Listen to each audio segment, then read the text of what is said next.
İsa Hüseynov. Biraz romantika. Yay qurtarmışdı. Plaj boşalmışdı. Qum soymuşdu. Onlar qumun üstünə xalça salıb yanaşı uzanmışdılar. Arada şərqiyə başını qaldırıb ağır-ağır gözlərini onun üstündə gəzdirirdi. Murada elə gəldi ki, dənizlə, sahillə birgə bu ala gözlərin dərinliyində də sükut və rahatlıq vardır. O, xəyalən bu gözlərdən öpüb qımışdı. Şərqi, səssizliyə fikir verirsən? Mənim fikrim sənin maşınındadır. Ağ Volqadan yaman xoşum gəlir. Bir dön bax, səncə nəyə oxşuyur? Murad yanakı boylanıb çilini çəkdi. Məncə elə Volqaya oxşuyur. Bir də bax. Baxdım. Elə yox. Üzünü yerə söykə, aşağıdan bax. Bir də gözünü yum. Elə ki, maşınla göydən başqa heç nə görünməsin. Sən mənim başıma oyun açırsan, Şərqi. Kosmik gəmiyə oxşadırsan, nədir sən bu maşına? Afərin, afərin. Şərqi sevinclə əlini əlinə vurdu. Mən bu qənaətdəyəm ki, bir-birinə yaxın olan adamların zövqü də, hissi də, fantaziyası da uyğun gəlməlidir. Doğrudan oxşuyur ya yox, hə Murad? Düzünü deyim, bıy, əlbəttə. Düzü, göyü yadıma salmasaydım, kosmik gəmi zad ağlıma gəlməzdi. Şərqi əvvəlcə elə bil biraz məyus oldu. Sonra süni incikliklə dodaqlarını büzdü. Murad ciddiləşib nə isə demək istədi. Şərqi barmaqlarının ucunu onun dodaqlarının üstünə qoydu. Dayan, bax, tutaq ki, maşının əvəzində bu saat burada doğrudan da kosmik gəmi var. Özü də starta hazırdır. Uçarsan? Yox. Şərqinin qaşları tərpəndi. Niyə? Murad barmaqlarının ucu ilə onun aypara qaşlarını sığalladı. Sənə rast gələndən sonra yerdən ayrılmaq istəmirəm. Şərqi bir daha dodaqlarını büzdü. Kompliment. Kompliment deyil, Şərqi. Yaxşı, mənlə bir yerdə necə? Uçarsan? Yox. Niyə? Çünki kosmosda sənlə belə sərbəst söhbət eləmək zövqündən məhrum olaram. Şərqi şirin pıqqıltı ilə gülüb onun üzünə yüngülcə bir sillə vurdu. Nispravimi realist. Murad ciddiləşdi. Şərqi, səndən bir xahişim var. Buyur. Mənlə rusca danışma. Bıy, nə üçün? Sən rusca çox təmiz danışırsan, Şərqi. Mən özümü yaxşı hiss eləmirəm. Şərqi duruxdu. Başa düşmədim. Demək istəyirəm ki, sən rusca danışanda mən özümü məhdud adam kimi hiss edirəm. Uzdur. Bəyəm sən dili pis bilirsən? Çox pis.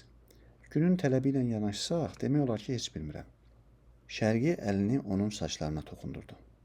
Bedninki, istəyirsən sənin müəllimin olum. 40-da zurnaçılıq öyrənən göründə çalar, Şərqi. O, Şərqinin bu xalq məsələni başa düşdüyünə şübhə elədi. Fikrini başqa tərzdə demək istədi. Ancaq Şərqi başa düşdü. Səninki 40 yaşın yoxdur? Var, Şərqi. Elə şey olmaz. Hələ biraz da artıqdır. İnanmıram. Başında bir dənə də ağ tük yoxdur. Yaxşı baxmamısan. Bu sənin başın, bu da mənim gözlərim. Görə bilməzsən. Niyə? Çünki hava qaralıb. Hava? Şərqi dümağ qu-quşu boğazını uzadıb təəccüblə ətrafına baxdı və birdən qəhqəhə çəkdi. Biz gələndə saat neçə idi? Cavab gözləmədən yenə qəhqəhə çəkdi. Murada görə o elə-belə xoşbəxtlikdən gülürdü. Əllərini Muradın sinəsinə diriyib, yuxarıya doğru dartılmış başını arxaya atıb, cinkirtili səslə aramsız gülürdü. Murad bu çay kimi çağlayan gülüşün səbəbi barədə yalnız biraz düşündü. Tünd mavi göydə iri-iri seyrək ulduzlar parıldayırdı. Üzərini nazik qaranlıq layı örtmüş hamar qumluq, üfüqün ağ fonunda cərgə-cərgə düzülmüş balıqçı talvarları, uzaq, kələkötür sahil qayaları, hər şey sükutdaydı. Təkcə Şərqi gülürdü. Üzünü ulduzlara tutub, öz gözəlliyi ilə, xoşbəxtliyi ilə sanki dünyaya meydan oxuyurdu. Onun qulaqlarının ucunda xırda sırğaları, hardansa düşən görünməz ziyaları əks edib ışıldayırdı. Dənizin rütubətindən nəmlənmiş yanaqları da, sifətinə nisbətən biraz ətli görünən alt dodağı da ışıldayırdı. Açıq sarı, dalğalı saçları, gülməkdən titrəyən çılpaq çiyinlərinin üstündə gəzirdi. Murad bu aşağıya doğru meyilli zərif çiyinləri xəyalən əllərinin altında hiss elədi. Qəfil güclü hiss dalğasından gözləri torlandı. O, hansı bir möcüzə iləsə göydən yerə enmiş gözəllik ilahəsini bağrına basmağa, oxşamağa, əzizləməyə tələsdi. Lakin şərqi onun qolları arasından sivrilib yox oldu. Murad nəfəsini dərdi. Başını qaldıranda faraların işığı üzünə vurdu. Maşının qapısı yumşaq çıqqıltı ilə örtüldü, toranlıqda incə, ağımtıl bir siluet fırlandı, sonra gür işıq seli içərisində qu quşu peyda oldu. O, tuflilərini Muradın böyründə, xalçanın yanında qoyub getmişdi. Ayaqlarının altında xışıllayan balıq qulaqlarının üstüncə yeriyə bilmirdi. Qollarını yana açıb, əylə-əylə, çökə-çökə gəlirdi. Birdən o, işıq selinin lap ortasına düşdü. Çətirvari çit don yoxa çıxdı. Murad cizgiləri bütün aydınlığı ilə görünən qadın bədəninə ehtiraslı baxışı ilə onların hələ heç bir şeydən ləkələnməmiş münasibətləri arasında bir ziddiyyət duyub başını aşağı saldı. İşığı niyə yandırdın? Necə niyə? Sənin saçına baxacam. Oy! Şərqi bir ayağının üstündə o yan bu yana əyildi. Murad parketdən və asfaltdan kənarda yəqin ki, çox az olmuş, bəlkə də heç olmamış bu zərif məxluqun barmağının ucuna daş toxunduğuna dözmədi.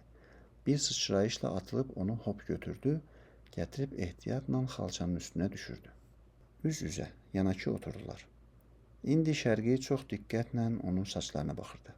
Murad isə elə bil hələ də Şərqini qucağında tutmuşdu. Sol əlində onun belinin sümüksüzlüyünü, sağ əlində onun bədəninin hərarətini hiss edirdi. 1, 2, 3 deyə Şərqi fasilələrlə pıçıldayırdı və için-için gülürdü. Axırda yenə qəhqəhə çəkdi. Dabanlarının üstündə oturub əllərini dizlərinə çırpdı. Düz 8 dənə ağ tük. Süni təəssüflə boynunu bükdü. İtak ya выхожу замуж за старика. Murad dikəldi, onun gözlərinin içinə baxdı. Mən qulaqlarıma inanmıram Şərqi. Niyə, nə üçün? Deyə Şərqi elə bir qeyri-şüuru soruşdu. Yəqin dilinə təsadüfən gəldi, deyə Murad fikirləşdi. Lakin o dəqiqədə Şərqinin sevinclə dolu zil səsini eşitdi. Ya выхожу замуж! Şərqi ləpə döyəndə qollarını geniş açıb, üzü dənizə doğru qışqırırdı. Ya выхожу замуж! Murad yürüyüb onun çiyinlərini qucaqladı. Burada ilk dəfə Şərqi Muradın istəyinə mane olmadı. Daha doğrusu o özü qollarını Muradın boynuna doladı. Sonra başını endirib yanağını onun sinəsinə söykədi. Onlar dənizi də, qumu da, axşamdan maraqla tamaşa etdikləri heybətli sahil qayalarında unutdular. Xeyli keçəndən sonra Şərqi yenə için-için güldü və nədənsə diksinmiş kimi birdən başını qaldırdı. Oy, nə oldu? Maşın bizə baxır. Seyrək duman arxasında maşın odlu gözlərini geniş açıb, doğrudan da onlara baxırdı. Uşaq kimi əl-ələ tutub yürüyüşdülər. Murad işığı söndürdü. Ətrafa zülmət çöktü. Dəniz də, qum da, qayalıqlar da, balıqçı talvarları da, onlarla birlikdə Şərqi də qaranlıqda yox oldu. Murad nə isə anlaşılmaz və qəribə narahatlıq keçirdi. Ona elə gəldi ki, 5 gün bundan əvvəl təsadüfən tanış olduqları kimi, indi də təsadüfən ayrılmışlar. Şərqisiz dünya zülmətə batdı. Lakin qaranlıq seyrəlməyə başladı. Murad Şərqinin gözlərini, sonra ortası işıldayan alt dodağını, daha sonra isə bütün sifətini gördü. Şərqinin sifətində həmişəki adi oynaqlıqdan əsər əlamət qalmamışdı. O ciddi, dərin hissiyatlı bir mehribanlıqla və nəvazişlə Muradın pəhlivan cüssəli qamətinə tamaşa edirdi. Murad başa düşdü ki, onlar ayrılmaq üçün tapışmayıblar. O dərindən nəfəs aldı. Dönüb dənizə baxdı. Uzaqda dənizin sinəsi qabardı. Yaxında axşamdan birinci dəfə ləpələrin şırıltısı ilə birgə Muradın pıçıltısı eşidildi. Şərqi, mən çimmək istəyirəm. Nə? Dəniz soyuqdur, çimmək olmaz, deyə Şərqi etiraz eləmək istədi. Lakin etiraz əvəzində birdən uşaq kimi sevindi. Dayan, məni də gözlə. Qayalığın yanında zəif işıqlı, köhnə bir motoroller çatıltı-patıltı ilə dayanıb susdu. Rezin çəkməli, plaşlı və papaqlı balıq ovu azarısı şeylərini götürüb qayanın üstünə çıxanda heyrətindən donub qaldı. Payızın orta ayında buz kimi soyuq dənizdə 2 nəfər çimirdi. Onlar bir-birinin üzünə su çırpır, sonsuz mavi genişlikdə şaqraq qəhqəhi ilə gülüşürdülər. Qoca balıqçı özünü suda təsəvvür elədi, canından üşütmə keçdi. Brrr,